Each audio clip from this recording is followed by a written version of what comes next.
Pemirsa, Wakil Wali Kota Palu Sigit Purnomo atau Pasha Ungu kembali menjadi sorotan lantaran gaya rambutnya yang dicat pirang. Gaya rambut Pasha itu langsung menuai berbagai reaksi dari warganet. Selaku anggota DPRD Kabupaten Kutai Negara, Wakil Wali Kota Palu Sigit Purnomo Syamsuddin Said atau Pasha Ungu kembali menjadi sorotan. Kali ini model rambut Pasha dicat pirang sehingga menuai kontroversi. Gaya rambut Pasha dicat pirang ini diketahui saat dirinya tengah menerima tamu dari DPRD Kabupaten Kutai Kertanegara dengan menggunakan seragam PNS. Video dan foto-foto ini ia unggah di akun media sosial Instagram pribadinya. Unggahan ini menuai beragam reaksi dari warganet. Banyak yang memuji, tapi ada pula di antara mereka yang mempertanyakan warna rambut Pasha. Apakah gaya rambut dengan warna cat pirang diperbolehkan atau tidak bagi pejabat negara? Sebelumnya pada 2018, Kemendagri pernah menilai gaya rambut Pasha tidak etis sebagai kepala daerah.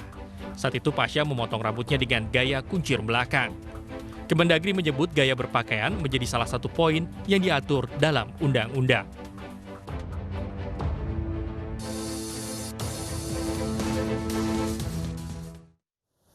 Calon penantang Gibran Teguh dari jalur independen Bagio Wahyono dan FX Suparjo alias pasangan Bajo lolos syarat berkas dukungan untuk maju ke Pilkada Surakarta. Pasangan Bajo tinggal beberapa langkah lagi akan menjadi lawan Gibran Teguh di Pilkada Surakarta.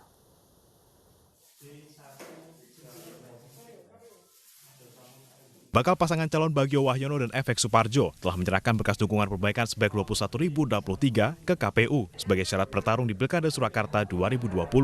Setelah diperiksa KPUD, berkas dokumen dukungan pasangan Bajo dinyatakan memenuhi syarat dan diterima. Pasangan Bajo lolos ke tahap selanjutnya dan harus melewati beberapa tahap lagi sebelum ditetapkan sebagai daftar calon tetap.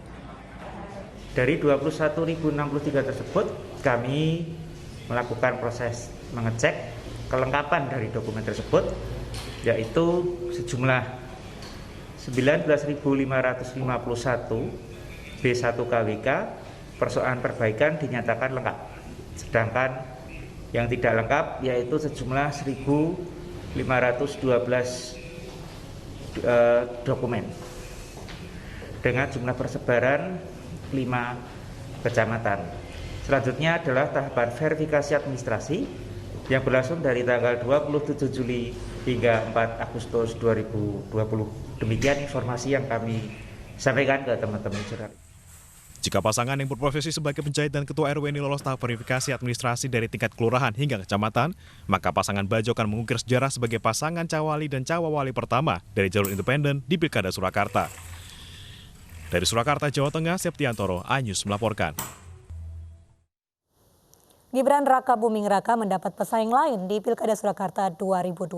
Selain mendapat pesaing dari pasangan Bajo yang maju lewat jalur independen, Gibran juga akan ditantang calon kepala daerah dari Partai Keadilan Sejahtera.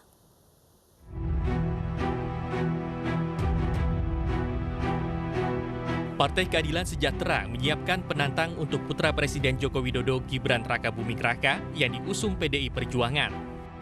Saat ini PKS tengah menjajaki nama cucu Pakuwono ke-12 Bendoro Raden Ayu Putri Wulansari Dewi. Sari Dewi juga sudah menunjukkan keseriusannya meramaikan Pilkada Surakarta 2020 dengan menemui jajaran pengurus DPD PKS Solo. Namun peluang Sari Dewi cukup kecil karena syarat untuk mengusung calon harus memiliki 9 kursi di DPRD. Sedangkan PKS hanya memiliki 5 kursi. Sementara partai lain yang bisa diajak koalisi banyak yang sudah merapat ke barisan Gibran Teguh.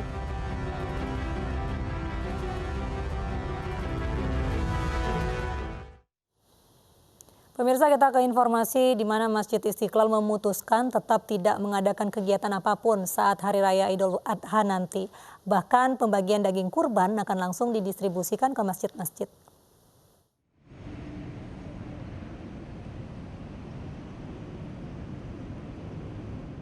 Masjid Istiqlal yang selalu menjadi pusat kegiatan saat Hari Raya Idul Adha untuk tahun ini diputuskan tidak akan mengadakan kegiatan apapun seperti salat Id.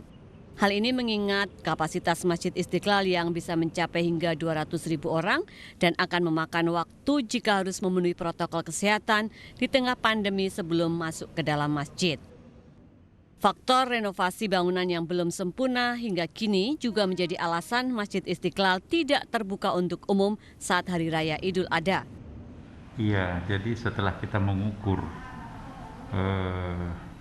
kekuatan Masjid Istiqlal, daya tampungnya, kemudian juga renovasinya. Secara fisik sih renovasi sudah selesai, ya kan.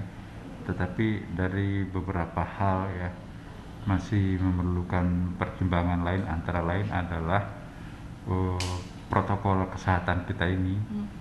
Karena kalau 200.000 orang datang dalam waktu 2 jam ya pulang pergi. Jadi kalau kita mau menggunakan penerapan sistem protokol kesehatan ya kan,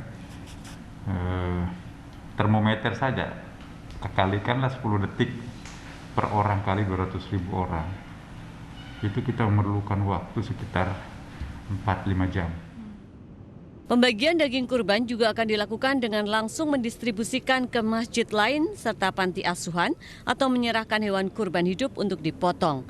Hal ini guna meminimalisir kerumunan di tengah pandemi COVID-19.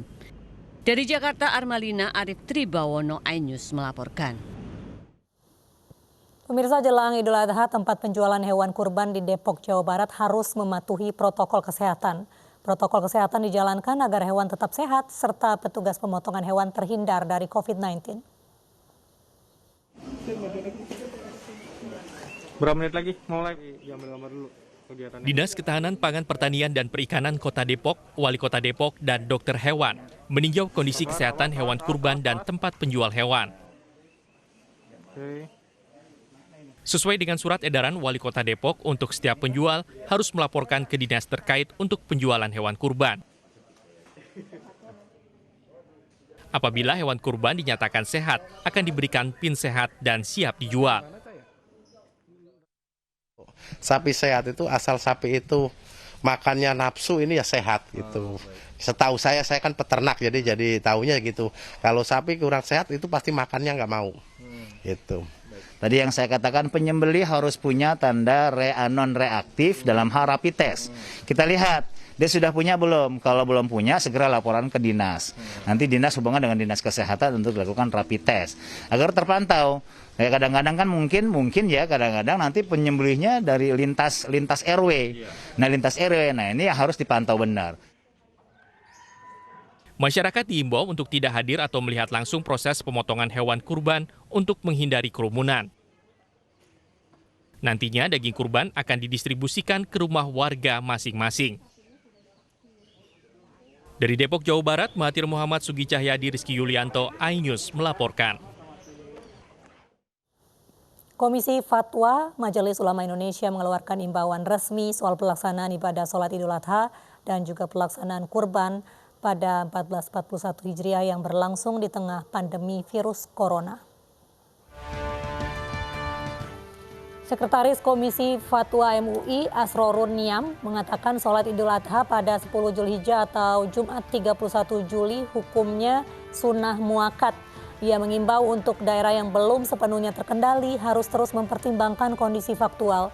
Sementara di kawasan yang mulai terkendali, maka sholat Idul Adha dapat dilaksanakan dengan menjalankan protokol kesehatan.